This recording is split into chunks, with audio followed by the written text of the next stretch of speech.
So, I've got a proposition for you all to consider. Would you rather have $19 today or $20 tomorrow? Most of us are going to wait that extra day to get one more dollar, right?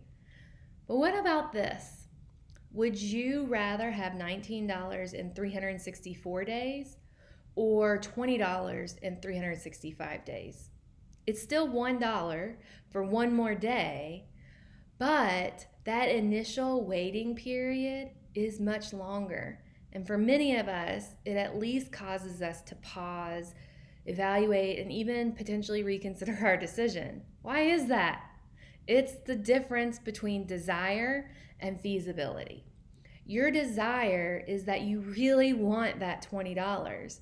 But feasibility kicks in when you consider the time, when you consider your capability of waiting. Is your ability to wait greater than your longing or craving of that outcome? Or is it the other way around? If you find that your desire is much stronger than what you believe to be feasible, it becomes really important to break down that desire into smaller accomplishments. So, for example, as many of you know, I have a very, very high desire to finish paying off my mortgage, and I'm at just over the 2-year mark as we stand right now. But it's still a pretty large number. So, as other things come along that are really tempting to me, like taking a last minute trip to Colorado, true story, I kept it at bay though, did not book that trip.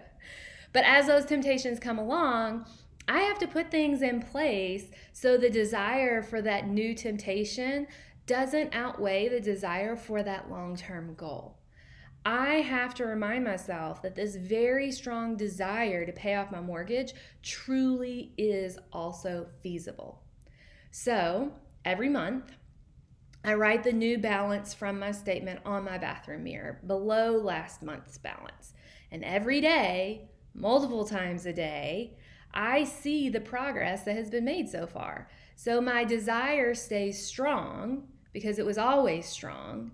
And I'm reminded that I'm capable of making it happen.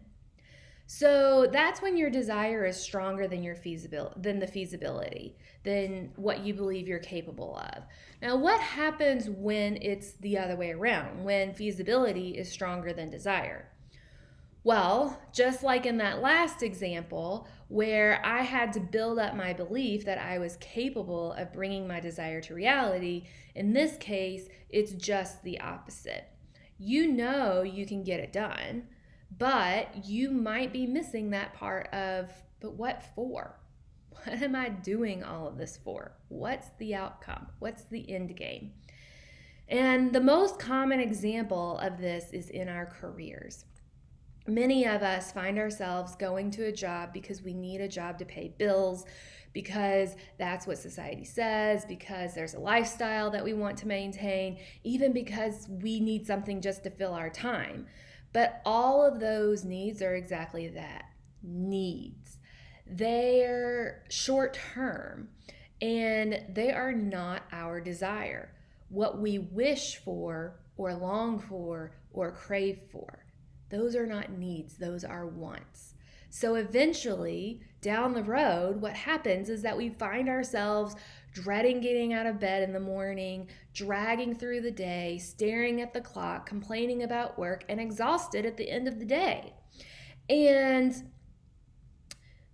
of course, those are the more extreme outcomes, right? But even if you're feeling only a portion of what I just described, you likely need to explore and develop your career desires more.